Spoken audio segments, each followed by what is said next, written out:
Now we will learn about the seed dispersion. What do you mean by knowing what is the seed dispersal? Let me ask from all of you, why do seed need dispersal? Seed dispersal क्या है, इसको जानने से पहले मैं तुम लोगों से ये जानना चाहूंगी कि सीड को डिस्पर्सल की आवश्यकता ही क्यों है. Actually, seed disperse to avoid competition between the plants. Plant के ग्रोथ के लिए प्लांट के आपस में कंपटीशन नहीं हो, इसलिए सीड का डिस्पर्सल होना जरूरी है. डिस्पर्सल का मतलब होता है बिखर जाना. तो सीड जब एक जगह से कई जगह तक बिखर के चले जाते हैं तो उसे डिस्पर्सल कहा जाता है. If all seeds falling on the same place or near the parent plant, what will happen? Then they will start competing with each other for light, water, minerals, etc. So, for better chance of growth, seeds are dispersed away from each other.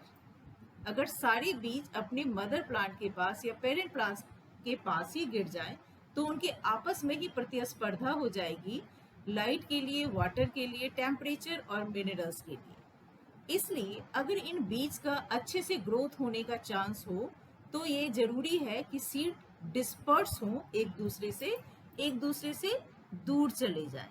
नहीं तो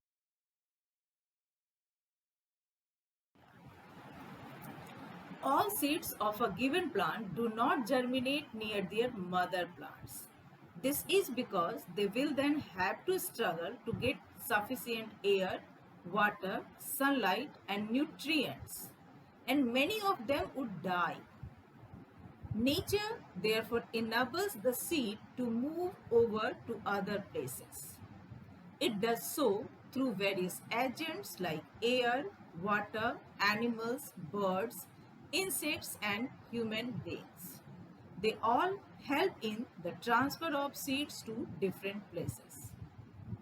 किसी भी पौधे के सारे बीज अपने mother plant के पास जर्मिनेट नहीं कर सकते, क्योंकि उन्हें एक दूसरे से स्ट्रगल करना पड़ेगा ताकि उन्हें पर्याप्त हवा, पानी, सूरज की रोशनी और न्यूट्रिएंट्स मिल सके, और इस क्रम में उनमें से कई सारे बीज मर जाएंगे. इसलिए नेचर ने उन्हें इतना सक्षम बनाया है कि वो एक दूसरे से दूर जा सके, और ऐसा वो अपने कई तरह के एजेंट्स के जरिए कर पाते हैं, जैसे हवा, पानी, जानवर, पक्षी इत्यादि. ये सारे एजेंट्स सीड्स को ट्रांसफर करने में मदद करते हैं. And the process of transfer of seeds to different places dispersal. There are two ways of seed dispersal: human-made ways and natural ways. Humans select seed of different useful plants to get new plants. You all must have seen farmers sowing seeds of different useful plants like rice, wheat, maize, etc. जब इंसान खेती करने के लिए या farming करने के लिए सेलेक्टेड पौधे के बीज को बोता है तो वो ह्यूमन मेड वेज डिस्पर्सल हुआ. आप सभी ने फार्मर को बीज बोते हुए जरूर देखा होगा. और दूसरा तरीका सीड डिस्पर्सल का है नेचुरल वेज, जहां नेचुरल एजेंट्स सीड को एक जगह से दूसरी जगह पहुंचने में मदद करते हैं. ये नेचुरल एजेंट्स हैं wind, XPulse,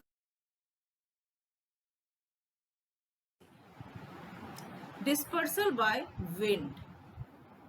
The feathery pappus helps carry the dandelion seed in an updraft. Feathery या पंख जैसे पैपस जो डेंडेलियन सीड में है वो उसे ऊपर की तरफ उड़ा के ले जाता है. Seeds with wings have slower descent when they fall from a tree. वैसे ही जिस सीड में विंग्स जैसे स्ट्रक्चर हैं वो उसको हवा में धीरे धीरे नीचे गिराता है, जिससे उसका डिस्पर्सल हो सकता है. Some seeds are very light, small and have hair on them.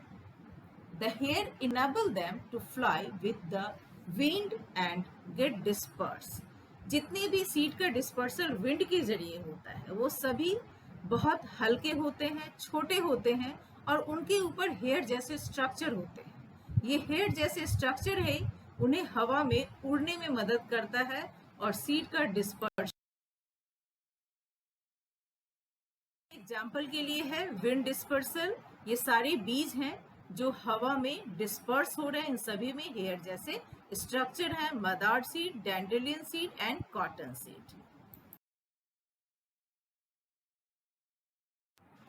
Dispersal by water. Water. This is a coconut seed. Look how coconut seed floats on water. After floating some time or to some distance, it sink in the mud or fringes of the water where germination starts and a new plant grows from the coconut seed.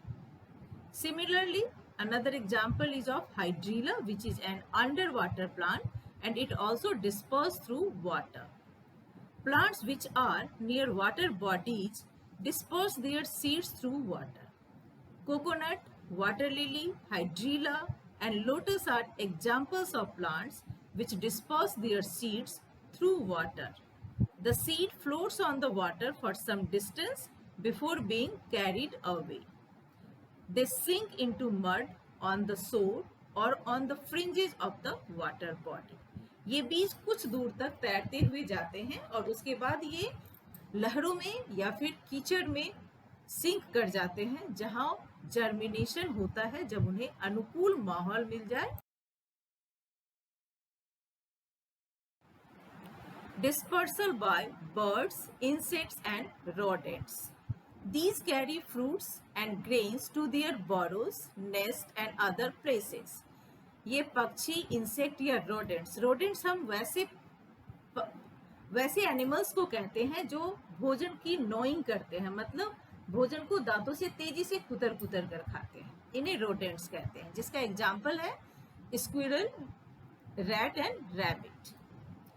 All these animals, birds and insects carry their food to their habitat, and during the way they drop some grains or seeds. These seeds may grow into a plant in other. इसमें आवाज है। Dispersal by humans and animals. The animals eat the fruits, but only the juicy part is digested. The stones and pipes pass through animals' digestive system and are excreted to form new plants. This can be far away from the parent plant. Blackberry, cherry, and apple seeds are dispersed in this way. Birds also like to eat fruit and they help to disperse seed to other areas through their droppings. Squirrels collect nuts like acorns and bury them for winter food. But they often forget where they have buried them and these grow into new trees. Some fruits like that of burdock plant have seeds with hooks. These catch on the fur of animals and are carried away. जानवर जो फल खाते हैं उसके सिर्फ juicy हिस्से को वो पचा सकते हैं। रेस्ट जो बसे हुए पार्ट हैं जिसमें सीड भी आता है, वो उनके डाइजेस्टिव सिस्टम से पास होते हुए एक्सक्रीट कर जाता है और ये एक जगह से दूसरी जगह जाकर के ग्रो कर सकता है। इसी तरीके से ब्लैकबेरी, चेरी और एप्पल्स के सीड डिस्पर्स होते हैं।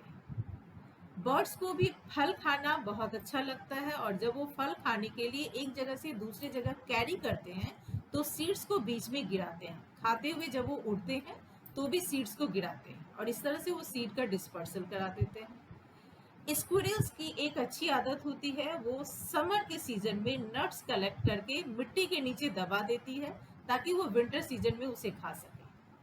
और अक्सर हाँ वो भूल जाती है कि कितनी जगह पे उसने नट्स को मिट्टी के नीचे दबाया है और ऐसे में वो नट्स जो मिट्टी के नीचे दबे होते हैं नए प्लांट के रूप में ग्रो करते हैं। कुछ फल के बीज में हुक जैसा स्ट्रक्चर होता है जो जानवरों के फर से चिपक जाते हैं और डिस्पर्स होते हैं।